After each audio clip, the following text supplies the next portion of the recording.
Hello guys, welcome to my channel study with Geetanjali.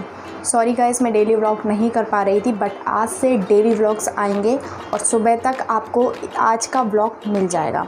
तो आज है 20 अगस्त, ठीक है। तो आज का शेड्यूल कुछ इस तरीके से है कि मैं पहले न्यूज़पेपर करूँगी, देन उसके बाद मेंस का टॉपिक करूँगी, क्योंकि मेंस के टॉपिक में इंटरनेशनल रिलेशन मैंने कर रखा है क्योंकि मैं 20 अगस्त तक फिनिश कर दूँगी, 28 अगस्त तक फिनिश कर दूँगी और 29 अगस्त को इसकी टेस्ट सीरीज़ लिखूँगी, ठीक है। तो 29 अगस्त को इसका आईआर का पूरा सिलेबस फ्लोरा करंट अफेयर के साथ फिनिश अप हो जाएगा। तो चलिए स्टार्ट करते हैं। मैं बेड पर पढ़ने वाली हूँ, तो मैंने यहाँ पर अपना सेटअप लगा लिया है। तो चलिए न्यूज़पेपर से स्टार्ट करते हैं। तो आज का न्यूज़पेपर थोड़ा कॉन्सेप्चुअल था, तो मैंने सोचा क्यों ना इसका न्यूज़पेपर डिस्कशन देख लिया जाए। तो मुझे सौरभ पांडे सर का न्यूज़पेपर डिस्कशन बहुत अच्छा लगता है, वो अच्छे से कॉन्सेप्ट बताते हैं। तो आज थोड़ा कॉन्सेप्ट इन्फ्लेशन और ग्रोथ के ऊपर था कि how inflation is related to growth and how different concept of growth applies to demand and supply. तो वो चीज़ मैंने आज एडिटोरियल डिस्कशन जो वो करते हैं उससे की।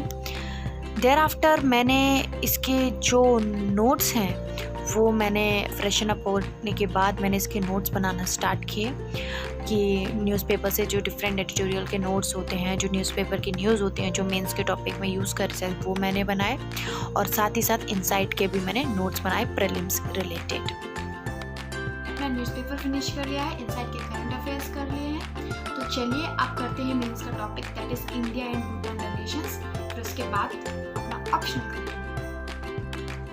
तो इंडिया और भूटान रिलेशंस को समझने के लिए, जो कि आज मेरा आईआर का टॉपिक है, तो मैं उसके लिए ये बुकलेट यूज़ कर रही हूँ कोचिंग की, और जिसमें से मुझे सारा पूरा आज तक का एंगल मिल जाएगा कि क्या क्या आज तक के डिप्लोमेटिक रिलेशन इंडिया और भूटान के बीच में रहे हैं, from security cooperation to financial assistant जो इंडिया प्रोवाइड करता है, to building hydroelectric power projects, और क्या इंडिया और भूटान के बीच में अभी तक एग्रीमेंट हो चुके हैं। 1949 का जो एग्रीमेंट था, देन 2007 में जब सरकार बदली तब जो एग्रीमेंट हुआ, ठीक है। और जो अभी प्राइम मिनिस्टर मोदी की विजिट थी उसमें MOU साइन हुए, तो वो सब किया मैंने अपने आईआर मेंस टॉपिक कंप्लीट किया है। तो अभी मैं एक इंडिया और भूटान रिलेशन पे एक क्वेश्चन लिख रही हूँ, जो कि है relation between India and Bhutan continue be strong despite any political changes in either country, ठीक है। What are the key drivers of this relations, also enumerate any concerns that need to be address for a better future of this relation.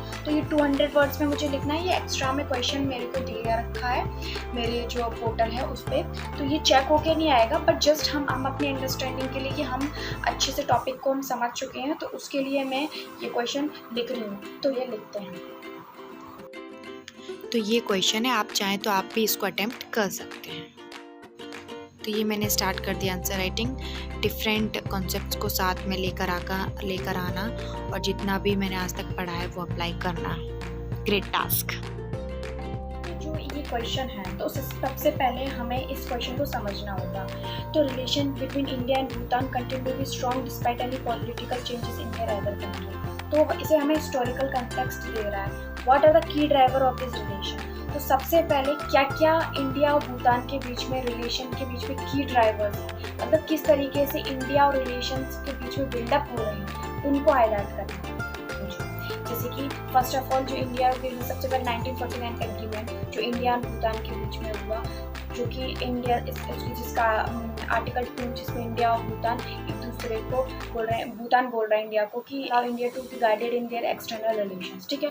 फिर उसके बाद second है security में cooperation India और भूटान करता है इन एवरी फील्ड। थर्ड है key drivers of relation, the India's financial assistant to that Bhutan 5-year plan, ठीक है, for funding to Bhutan hydroelectric projects, ठीक है, जिसमें इंडिया लोन भी देता है और फंडिंग भी देता है, ठीक है। देन उसके बाद सिक्योरिटी पर्सनल को ट्रेनिंग इंडिया प्रोवाइड करता है, राइट। किसी भी कंसर्न्स में इंडिया भूटान के साथ खड़ा रहता है, जैसे कि डोकलाम में इंडिया चाइना के साथ भूटान का कॉन्फ्लिक्ट था, तो इंडिया का डोकलाम स्टैंड अप हुआ विद चाइना, राइट।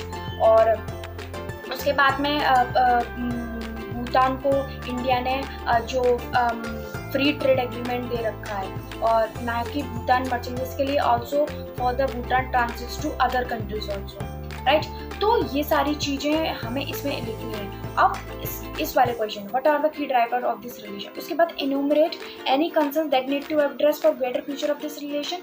तो इस रिलेशन को कैसे अच्छा, तो इसमें जो मैंने जो की ड्राइवर्स ऑफ रिलेशन में बोला उसमें क्या क्या कंसर्न्स हैं वो हाईलाइट करूँगी कि जैसे कि हाँ, भूटान को म्यूचुअल फाइनेंशियल असिस्टेंस इंडिया दे रहा है, लेकिन उसमें भी India financial assistance according to Bhutan sustainable नहीं है, क्योंकि it accounts for 87% of GDP of Bhutan, that is Bhutan's depth. Second, जो इंडिया कॉपरेशन करता है भूटान के साथ in the field of hydro electric projects, मतलब उनकी फंडिंग प्रोवाइड करता है, तो उसमें क्या होता है कि वो लॉन्ग रन में सस्टेनेबल नहीं है एनवायरमेंटल कंसर्न्स में। सेकंड, फंडिंग में सस्टेनेबल रही है क्योंकि वो डिले हो रहे हैं, ठीक है। वो एड्रेस कैसे कर सकते हैं, वही कि उनको अच्छे से हम डिले नहीं करें और उनको जल्दी करें ताकि प्रोजेक्ट जल्दी से फिनिश अप हो जाए और उनके जो फंडिंग जो उनका फाइनेंशियल क्रंच आ रहा है उसमें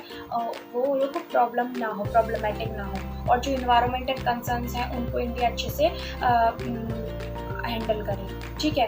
और मिलिट्री कोऑपरेशन इंडिया और भूटान के साथ बढ़ाए ताकि जो है चाइना के साथ भूटान का जो स्टैंड ऑफ बना रहता है, जो बाउंड्री डिस्प्यूट बना रहता है इन द चुंबी वैली जैसे साइलेंट वैली जिसको बोलते हैं, है ना, चुंबी साइलेंट वैली, तो उसमें उसको चाइना के साथ कोऑपरेशन कर सकते हैं, ठीक है, बाउंड्री डिस्प्यूट के एग्रीमेंट आ सकते हैं, ठीक है। और भूटान को सस्टेनेबल बना सके फंडिंग के फील्ड में, ये ना कि भूटान खुद से अपनी अर्निंग कर सके फंडिंग के फील्ड में। तो ये सारी चीज़ें हम बेटर फ्यूचर के लिए अलाइन कर सकते, ये सारी चीज़ें हमें हाईलाइट करनी भी लग जाती है। तो मैं ये चने रखती हूँ अपने पास, जो कि मैं बीच बीच में बनाकर खा लेती हूँ। अपनी भूख शांत करने के बाद मैंने स्टार्ट किया अपना ऑप्शनल टॉपिक, जो कि आज मेरा था सॉइल, जो कि मैं रूपा पब्लिकेशन की बुक फिजिकल ज्योग्राफी उससे कर रही हूँ। तो soils, different types of soils, कितने लेयर्स होते हैं, हॉरिजन होते हैं, सॉइल कितना डायनामिक होता है, तो उसका मैंने पूरा किया। उसके बाद मैं इसके जो नोट्स हैं वो बनाऊंगी, जो कि मैं कल बनाऊंगी और इसको दोबारा से रीडिंग करूंगी। तो ये था आज का मेरा ऑप्शनल। कंप्लीट हो गया, भूटान रिलेशन हमने फिनिश कर लिया, ऑप्शनल का कर लिया, ऑप्शनल का टॉपिक कर लिया, देन उसके न्यूज़पेपर भी कर लिया, इनसाइट भी कर लिया, बस एक मंथली करंट अफेयर बचे। तो मैंने सोचा क्यों मंथली करंट अफेयर कल से स्टार्ट किया जाए, क्योंकि इसमें ऑनलाइन पढ़ने में थोड़ा सा फील नहीं आती है। तो मैं कल मंथली करंट अफेयर का हार्ड कॉपी निकाल के लाऊंगी, तो तब मंथली करंट अफेयर को अच्छे से करेंगे। तो अभी मैंने जस्ट लैपटॉप पे थोड़ा सा आउटलाइन ले लिया है, बट इतना फील नहीं आया, तो इसलिए मैंने उसकी क्लिपिंग नहीं डाली है। बट मंथली करंट अफेयर कल से करेंगे और मैं ये भी बताऊंगी मंथली करंट अफेयर में कौन कौन से टॉपिक मैं कर रही हूँ। So thank you for watching my video. अगर आपको अच्छा लगा तो वीडियो लाइक कीजिए, शेयर कीजिए, सब्सक्राइब कीजिए। Thank you.